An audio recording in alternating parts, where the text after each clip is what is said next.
दिल को छू जाए कहानी चैनल में आपका स्वागत है। आज की कहानी का शीर्षक है प्रतीक्षा। तो चलिए कहानी शुरू करते हैं। उनका भरा पूरा और संयुक्त परिवार था।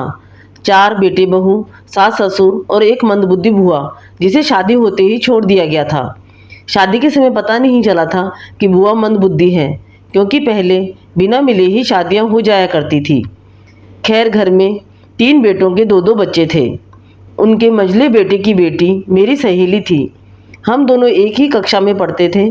पड़ोस में रहने के कारण हम साथ में पढ़ाई कर लेते थे। उनके घर जाती तो कमरों में या छत पर सब जगह हर कोई अपने अपने कामों में लगा दिखाई देता।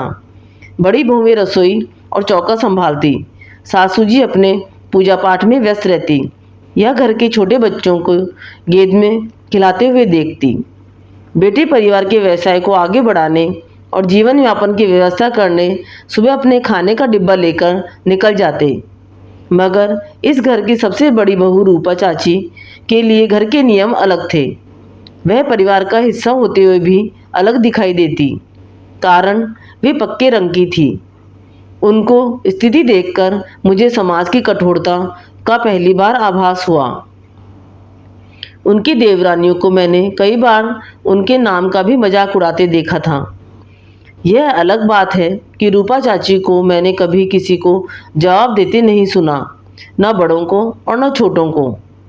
चाची की साड़ियाँ भी दूसरी बहुओं के मुकाबले थोड़ी कम चमकदार होती थी। वह हमेशा रसोई में काम करते, कुछ धोते धुलाते या बुआ को नहलाते और उनके बाल ठीक करते नजर आती। जब कभी परिवार के लोग किसी शादी ब्याह में जाते तो उन्हें घर पर ही छोड़ जाते। मेरी उम्र उनकी परिस्थिति और मन स्थिति समझने में सक्षम नहीं थी, इसलिए उनके प्रति इस व्यवहार को मैं भी स्वाभाविक मान लेती। एक दिन मोहल्ले की शादी में मैंने संतोष चाची से पूछा कि रूपा चाची क्यों नहीं आई। तब संतोष चाची बोली, अरे भाभी जी कब से शादियों में आने लगी। वो आएंगी तो घर पर बुआ और पापा जी का ध्यान कौन रखेगा, और फिर भाई साहब को उन्हें बाहर ले जाना पसंद भी नहीं है। उस दिन मुझे समझ में आया कि रूपा चाची के बाकी बहुओं से कम सुंदर होने के कारण चाचा जी उन्हें अपने साथ कहीं ले कर जाना पसंद नहीं करते थे। हमारे समाज में जहाँ एक स्त्री का पति उसका सम्मान नहीं करता, तो जैसे पूरे परिवार के सदस्यों को अनुमति मिल जाती है उस स्त्री को चाहे कुछ भी कह देने की।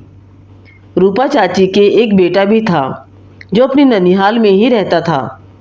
शायद रूपा चाची ने ही उसे इस माहौल से दूर रखना चाहा होगा, ताकि हर समय माँ के साथ होता यह अन्यायपूर्ण व्यवहार बेटे के कोमल मन को चोट न पहुँचाए। रूपा चाची के पीहर वाले वित्तीय तौर पर बहुत सक्षम थे, इसलिए शायद चाचा जी ने शादी निभा ली। मेरे मन में कई बार सवाल आया कि चाची अपने पीहर जाकर क्यों नहीं रहने लग जाती, मगर न जाने उनके मन में क्या द्वंद्व चल रहा था। पूरे परिवार में सिर्फ उनकी सास ही के आंखों में ही मैंने रूपा चाची के लिए दया और करुणा का भाव देखा। पर बीमार पति की पत्नी बेटों और बहुओं पर निर्भर हो जाती है। वे ही सभी बहुओं को सुनाकर कहती, रूपा थोड़ी देर बैठ जा, रूपा चाय पी ले, सभी के काम तू ही करेगी। पर किसी पर इन बातों का कोई फर्क नहीं पड़ता। सबने उन्हें घर का काम करने वाली नौकरानी मात्र समझ रखा था। मैंने उन्हें कभी शिकायत करते या कभी रोते हुए नहीं देखा। वे हमेशा अपने सांवले से चेहरे पर उदास मुस्कान लिए घर के कामों में लगी रहती। यूं ही साल बीतते गए। मैं और पिंकी एक दिन कमरे में प्रतियोगिता परीक्षा की तैयारी में लगे थे। तभी फ़ोन की घंटी बजी। फ़ोन रूपा चाची के लिए था। एक खुशखबरी आई कि उनका बेटा समर्थ सीए की प्रवेश परीक्षा में उत्तीर्ण हो गया है। मैंने उन्हें तब पहली बार रोते हुए देखा था। तब मैंने चाची से कहा, अब तो आप रूपा चाची या रमेश चाचा की पत्नी नहीं, सीए समर्थ की माँ कहलाएंगी। उन्होंने मुझे कसकर गले लगा लिया था, क्योंकि उस पल उस घर में ऐसा कोई नहीं था जो उनके साथ खुश होता। देवरानियों ने अपनी आदत के अनुसार तंज कसते हुए कहा कि अभी तो सिलेक्शन हुआ है, अभी तो पूरी पढ़ाई बाकी है। मैंने कहा जब सिलेक्शन हो गया है तो पढ़ाई और फिर बड़ी नौकरी जरूर मिलेगी। देवरानी को जलाने के लिए मैंने थोड़ी बातें अपने मन से जोड़ दी कि नौकरी के साथ ही घर और गाड़ी भी मिल जाएगी, और तो और उसे अवार्ड भी मिलेगा, और यह अवार्ड देने उनकी माँ को मंच पर बुलाया जाएगा। छोटी चाचियों का खुला मुँह देखकर मेरी झूठ बोलने की गिलानी तुरंत चली गई। यह अच्छा ही हुआ कि किसी ने पूछा नहीं कि कौन सा अवार्ड। तभी रूपा चाची मुझसे अनेक सवाल करने लगी। अब आगे कितने साल लगेंगे और इसके बाद क्या होगा इत्यादि। मानो उन्हें अपनी तपस्या के फल की घड़ी पास आती दिखाई दे रही हो। कुछ सालों बाद समर्थ की सच में बहुत अच्छी नौकरी लग गई। उस दिन वह अपने पिता के घर आया।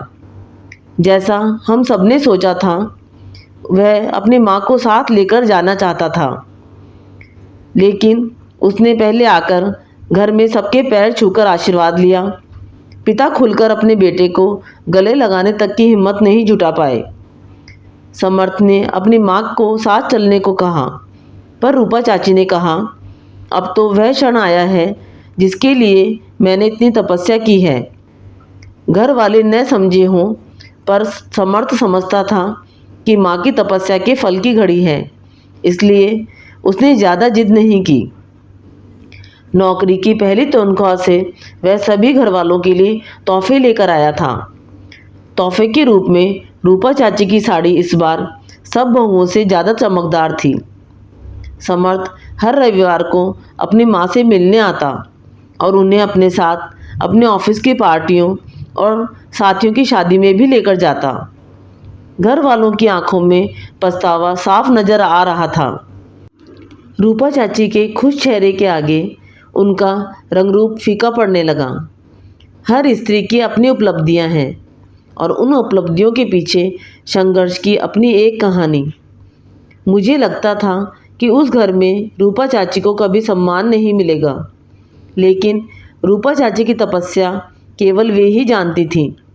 चुप रहकर सबकी सेवा करना, बेटे से दूर रहना और उसके लिए हर पल प्रार्थना करना कितना मुश्किल रहा होगा, पर जब एक स्त्री ठान लेती है तो वो पाकर ही रहती है।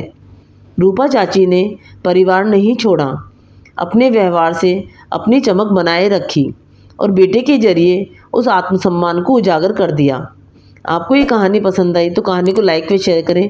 चैनल पर नए हैं तो चैनल को सब्सक्राइब करें। कहानी सुनने के लिए धन्यवाद।